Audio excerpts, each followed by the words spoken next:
প্রযুক্তি সম্পর্কে বেসিক তথ্য। এরপরে আমরা এটা হলো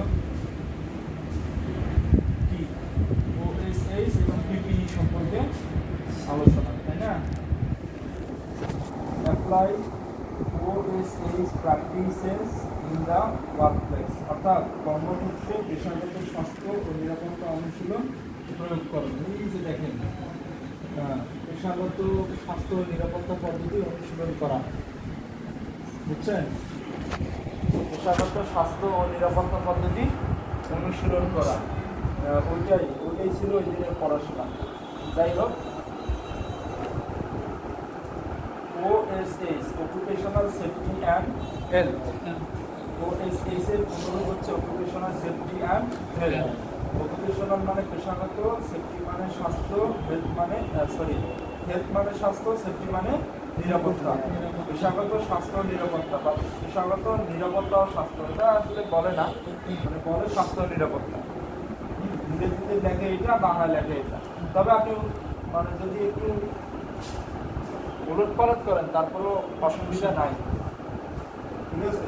তো এই ওএসএইচ এটা মূলত কি?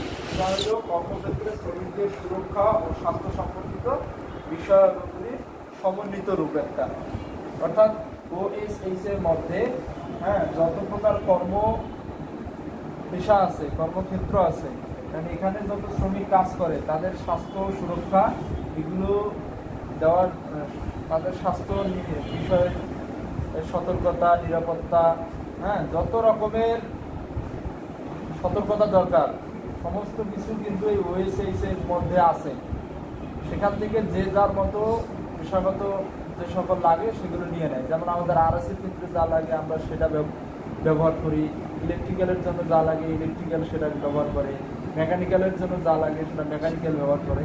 তো পেশা অনুযায়ী তারা ওএসএইচ এর মধ্য থেকে তাদের যে প্রয়োজনীয় যে সকল সতর্কতা, বিধি নিষেধ বা নিয়ম নীতি সেগুলোকে তারা নিয়ে নেয়। তো কর্মক্ষেত্রে শ্রমিকদের সুরক্ষা ও স্বাস্থ্য সম্পর্কিত বিষয়াবলী, অর্থাৎ লক্ষ্য হইল কর্মস্থলে ঝুঁকির বিরুদ্ধে শ্রমিকদের সুরক্ষা দেওয়া, ঝুঁকির বিরুদ্ধে শ্রমিকদের সুরক্ষা দেওয়া, এটাই হলো লক্ষ্য, শ্রমিকদের ঝুঁকির বিরুদ্ধে সুরক্ষা দেওয়া। হ্যাঁ, মানে আমাদের এটা সম্পর্কে বিস্তারিত বড় বড় বই আছে, আমাদের এত কিছু করা মানে শেখা অসম্ভব। তো আমরা শর্টকাটে যে কর্মক্ষেত্রে শ্রমিকদের সুরক্ষা এবং নিরাপত্তার যে যত নিয়ম নীতি আছে, সতর্কতা, নিরাপত্তা আছে, সবগুলোর সমন্বিত রূপ হলো কি ওএসএইচ। এটা লক্ষ্য হইল কর্মক্ষেত্রে শ্রমিকদের ঝুঁকির পরিমাণ কমানো, অর্থাৎ ঝুঁকি থেকে রক্ষা করা, ঝুঁকির বিরুদ্ধে শ্রমিকদের সুরক্ষা দেওয়া। আমরা এরপরে দেখি পার্সোনাল প্রোটেক্টিভ ইকুইপমেন্ট, অর্থাৎ PPE, personal protective equipment. Personal মানে ব্যক্তিগত, অকুপেশনাল মানে যেমন পেশাগত, পার্সোনাল মানে কিন্তু ব্যক্তিগত। এখানে সেফটি মানে কি?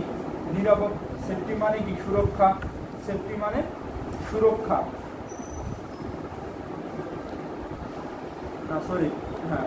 নিরাপত্তা। সেফটি মানে হচ্ছে নিরাপত্তা, আর প্রোটেক্টিভ মানে হচ্ছে সুরক্ষা। সেফটি মানে নিরাপত্তা, প্রোটেক্টিভ মানে সুরক্ষা। তো এটা অনেকেই দেখা যায় যে কনফিউশনের মধ্যে পড়ে যায়। এখন এখানে বলে ফেলে পেশাগত সুরক্ষা ও স্বাস্থ্য, এখানে বলে ফেলে পার্সোনাল সেফটি অ্যান্ড ইকুইপমেন্ট। আসলে এটা কিন্তু হবে না।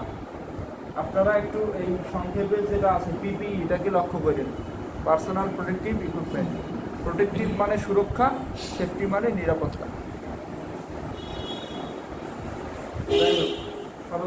সরঞ্জাম, ইকুইপমেন্ট মানে হচ্ছে সরঞ্জাম। টুলস মানে কি? হাতিয়ার।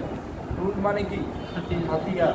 আর হচ্ছে ইকুইপমেন্ট মানে হচ্ছে সরঞ্জাম, ঠিক আছে? পার্থক্যগুলো এই যে সরঞ্জাম কিন্তু, টুল কিন্তু সিঙ্গেল হতে পারে, কিন্তু ইকুইপমেন্ট কিন্তু সিঙ্গেলও হয় আবার ডাবলও হয়, আবার ডাবলও হয়। যেমন হ্যান্ড গ্লোভ, দুটো মিলে এক সেট। আবার ইকুইপমেন্ট কিন্তু টুল মানে কি, মানে যেগুলো দিয়ে কোনো কিছু মাপা যায়। আমরা 5-4 ধরনের টুল করি নাই, এগুলোর বাইরেও কিন্তু ওইগুলোর মধ্যে টুলের মধ্যে কিছু কিছু টুলস আছে, সেগুলোকে ইকুইপমেন্ট বলা যায়। টুল ছাড়াও যেমন অন্যান্য, যেমন আমরা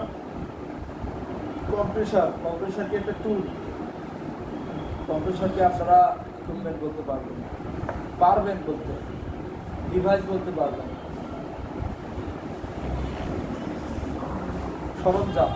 সরঞ্জাম বুঝতেছেন যে সরঞ্জাম কি? সরঞ্জাম হলো, ধরেন আপনার একটা কাজ সম্পূর্ণ করতে যা যা লাগবে, সেটা হোক টুলস, সেটা হোক অন্য কিছু, যা যা লাগবে সবগুলোই হচ্ছে এক একটা করে কি ওই কাজের জন্য সরঞ্জাম। যেমন আপনারা যে পড়াশোনা করতেছেন না, খাতা, কলম, বই, ব্যাগ, ব্ল্যাকবোর্ড, তারপরে আপনার ডাস্টার, এই সমস্তগুলো কিন্তু কি এক একটা করে সরঞ্জাম।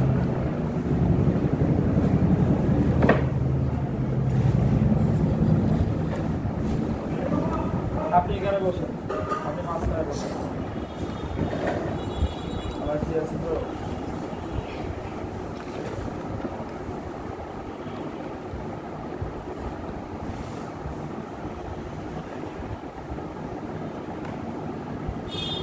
তো পার্সোনাল প্রোটেক্টিভ ইকুইপমেন্ট, ব্যক্তিগত সুরক্ষা সরঞ্জাম।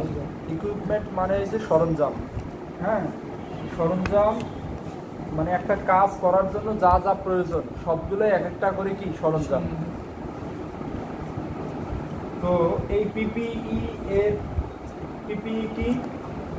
পিপিই হলো কর্মক্ষেত্রে ঝুঁকি থেকে সুরক্ষার জন্য ব্যবহৃত সরঞ্জাম, যা শ্রমিকদের সুরক্ষা নিশ্চিত করে। কর্মক্ষেত্রে ঝুঁকি থেকে সুরক্ষার জন্য ব্যবহৃত সরঞ্জাম, যা শ্রমিকদের সুরক্ষা নিশ্চিত করে, এটা হলো পিপিই। এখন পিপিই এর উদাহরণ হেলমেট, মাথার সুরক্ষার জন্য, গগলস, চোখের সুরক্ষার জন্য, সেফটি গ্লাভ, হাতের সুরক্ষার জন্য, অ্যাপ্রন হচ্ছে পোশাক, অ্যাপ্রন বা ভেস্ট, অ্যাপ্রন বা ভেস্ট, মানে আমরা অ্যাপ্রনও ব্যবহার করতে পারি, ভেস্টও ব্যবহার করতে পারি, এটা কাজ অনুযায়ী ব্যবহার করতে হয়।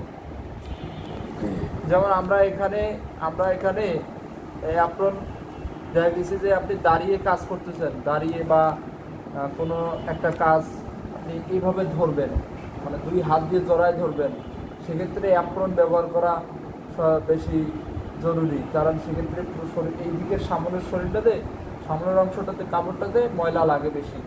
আর এমনি স্বাভাবিকভাবে আপনি কাজ করতেছেন, ভ্যাস্ট করতে পারেন। যে দেখছেন না উনি কি করছে, উনি কি অ্যাপ্রন করছে না ভ্যাস্ট করছে? ভ্যাস্ট করছে। অ্যাপ্রন কিন্তু উনি পরেনি, অ্যাপ্রন কিন্তু হলো এইগুলো। দেখবেন যারা রান্না করে তারা কিন্তু ওই ভ্যাস্ট পরে না, তারা কিন্তু এই অ্যাপ্রন পরে। যারা চিকিৎসা দেয়, এই যে নার্সরা, তারা কিন্তু অ্যাপ্রন পরে, এই ভ্যাস্ট পরে না, অ্যাপ্রন পরে। কারণ সেখানে আমাদের পুরো শরীরের সামনের অংশটাই কি যায়, এই আমার সামনের দিকে থাকে এবং কাজের সাথে প্রায় মুখোমুখি থাকে, সম্মুখে থাকে। তো সেক্ষেত্রে মানে কাজ অনুযায়ী ভ্যাস্ট করবেন নাকি অ্যাপ্রন করবেন সেটা নির্ভর করে।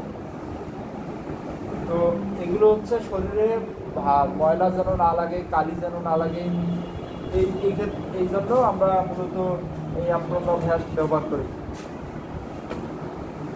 একটু চাপে আসেন।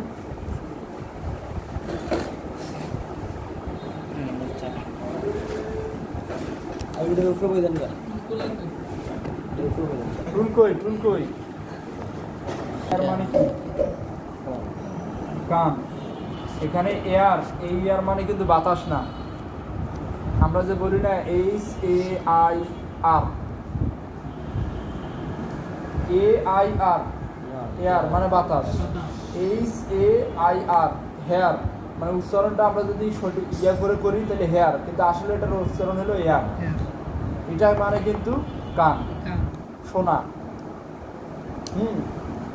তো এই এয়ার প্লাগ মানে হচ্ছে কানের সুরক্ষার জন্য, মানে অনাকাঙ্ক্ষিত শব্দ, হঠাৎ করে আমরা এখানে বসে আছি, এখানে যদি একটা অনাকাঙ্ক্ষিত শব্দ হয়, শব্দ হইলে কানের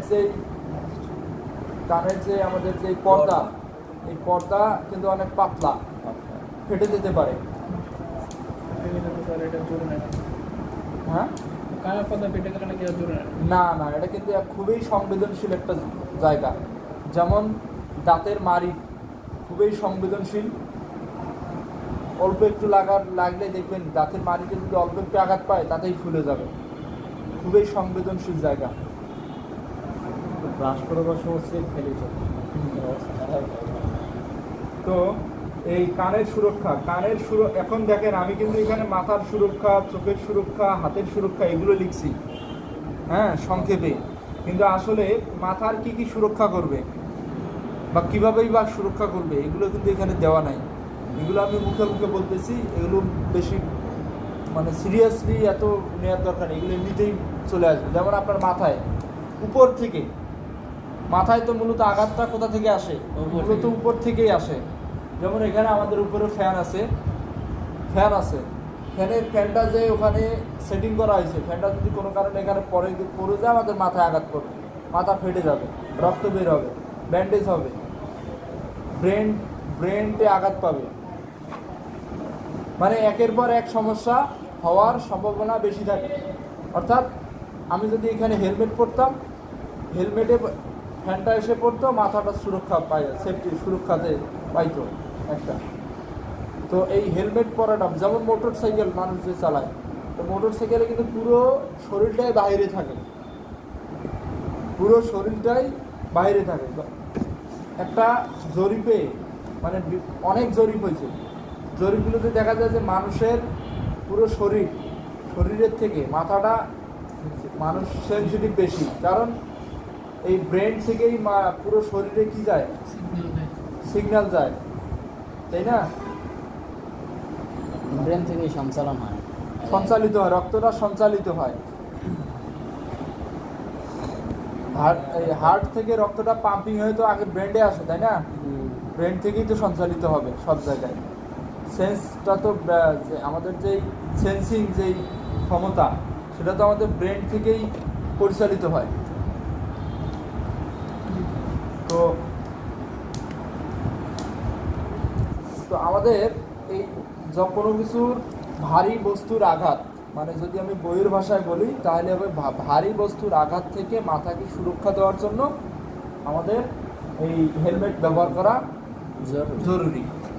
এখন ভারী বস্তু সেটা যে কোনো কিছু হতে পারে, এমন ভারী বস্তু যেটা মাথায় পড়লে মাথা ফেটে যেতে পারে, খুলে যেতে পারে, ব্যথা পেতে পারেন, ঠিক আছে? আমি একবার মাথায় আঘাত পাইছিলাম। কিভাবে? স্কুলে, আমি হাই স্কুলে তখন, তো প্রাইমারি স্কুলে বাচ্চাগুলো কি করতেছে, ঠেলাঠেলি, মানে ঢিল ছুটতেছে একে অন্যের উপর। ওই যে আমরা ওখানে একটা খেলাধুলা বলা হয়, বোম বাস্টিং বলা হয়, যে অনেক পলিথিনের মাঝখানে একটা ইটের টুকরা দেয়, এটা এরকম একটা ইটের টুকরা মাঝখানে দিয়ে, আর বাইরে চতুর্দিকে পলিথিন, কাপড়, কাগজ, টিস্যু ঢুকে দিয়ে সুতা দিয়ে একদম চতুর্দিকে পেঁচায় একটা বল করে, এই বলটা দিয়ে ঢিল মারে। দিলে তো বেশি ব্যথা হইতো না, দূর থেকে আপনি মাঝখানে তো একটা ইট আছে, ইটের টুকরা আছে, এইটা তো লাগবে।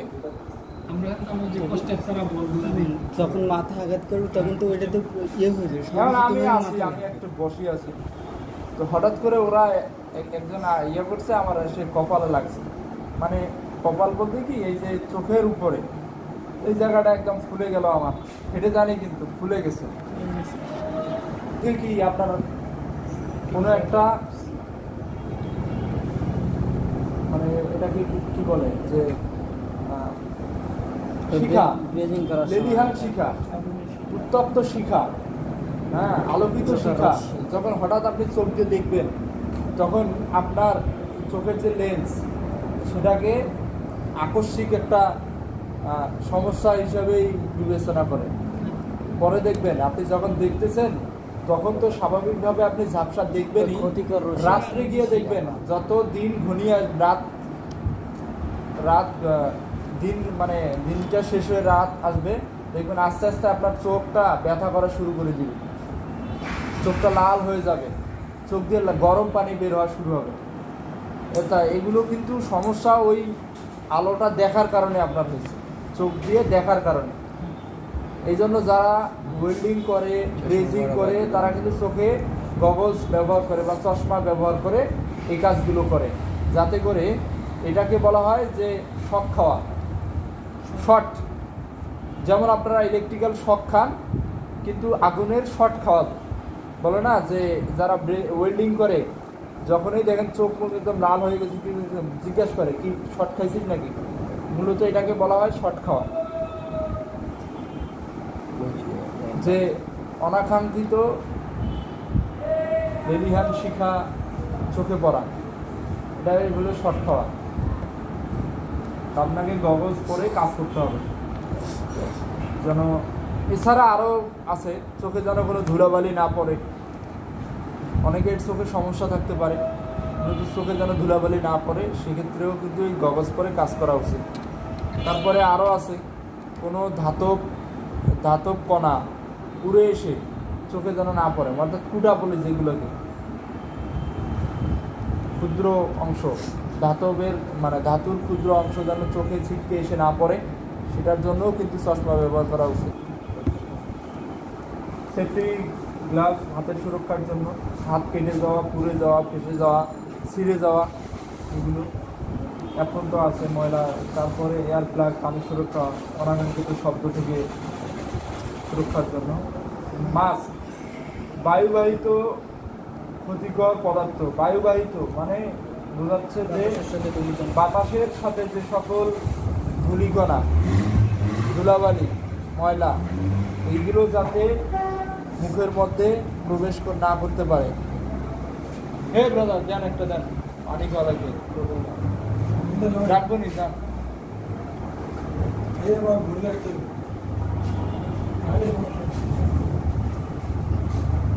এই ক্ষতিকর এই আমাদের মুখের সাথে আপনি একটা বিশ্বাস করেন, এই যে এখান থেকে একটা সূর্যের আলো একটা চিকন ঝিল দিয়ে রুমের মধ্যে দেন, কি পরিমাণ ধুলাবালি এই পরিবেশে মানে মানে উড়াউড়ি করতেছে।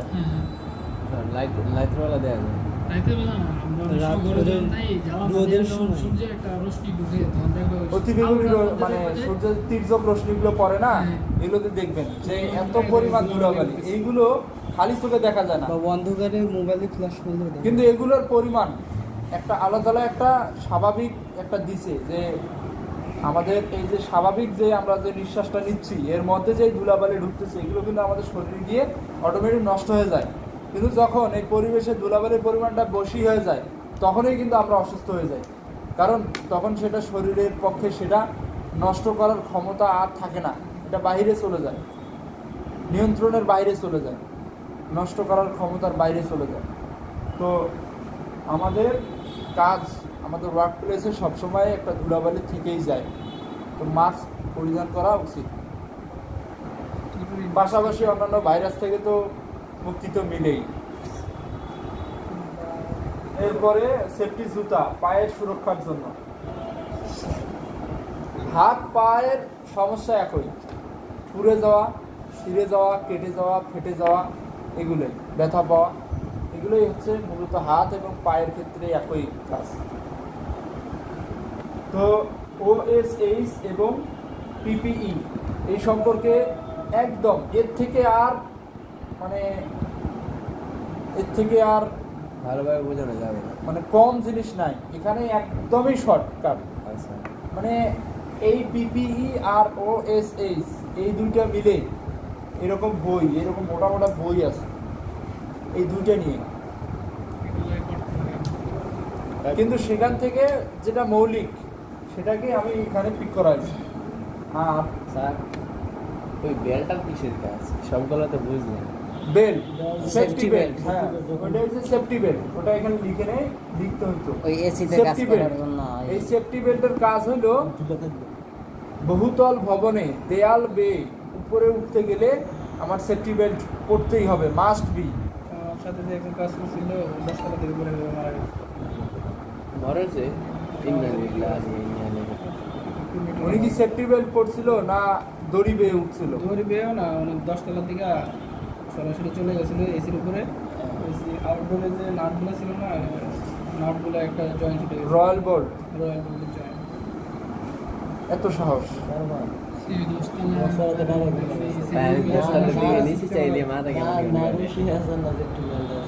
সেফটি বেল্ট, সেফটি বেল্ট পরতে হবে।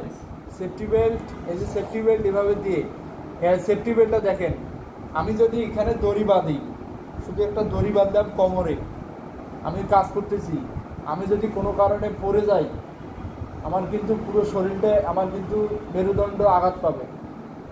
যেমন দেখেন না, এইরকম সেফটি বেল্ট কিন্তু আপনার পল্লী বিদ্যুতে তেমন একটা ব্যবহার করে না। পল্লী বিদ্যুতে একটা কোমরে বেল্টের মতো থাকে, যখন দেখবেন শর্ট খায় একদম পুরো শরীরটা এই ইয়ের মতো হয়ে যায়, তখন দেখবেন পিছনের দিকে এরকম হাত থাকে।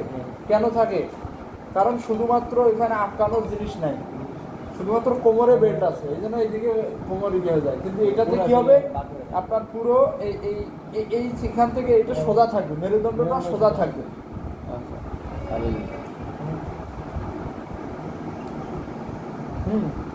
তো এই সেফটি বেল্ট পরা বাধ্যতামূলক কোথায়? দেয়াল বেয়ে যখন আপনি বহুতল ভবনে উঠবেন, বহুতল সেটা হতে পারে 2 তলা, 3 তলা, 10 তলা, 20 তলা, বহুতল ভবনে। এখন তালার উপর নির্ভর করে বহুতল, অর্থাৎ মাটি থেকে, ভূপৃষ্ঠ থেকে উচ্চতার উপর ভিত্তি করে বেল্টের যেই শক্তি, বেল্টের যেই শক্তি সেটা নির্ভর করে। যেমন বেল্ট কত মোটা হবে, কত গুরুত্ব বেশি থাকবে, কত শক্ত হবে, সেটা নির্ভর করে তালার উপর, মানুষের দেহের ওজনের উপর, যেই এসিটা নিয়ে আপনি উপরে উঠবেন সেটার উপর, সব বিবেচনা করে একটা শক্ত, শক্তিশালী, মোটা বেল্ট ব্যবহার করতে হবে, যেটা খোলার সম্ভাবনা যেন খুবই খুবই কম থাকে। অনেকে দেখা যায় যে প্লাস্টিকের, যেমন আমরা যে ব্যাগে, আমরা ব্যাগ যে ঘাড়ে নেই না, সেখানে প্লাস্টিকের ইয়ে দেয়, এই যে ওইখানে একটা প্লাস্টিকের দেখতেছেন না, এই যে কোনো কারণে যে ব্যাগে আমি প্রয়োজনের থেকে অতিরিক্ত, মানে স্বাভাবিকের থেকে অতিরিক্ত ওজন উঠাই, তাহলে ওইটা কি ভেঙে যেতে পারে না? এরকম যেন না হয়, লোহার ব্যবহার করতে হবে যেন না ভাঙে।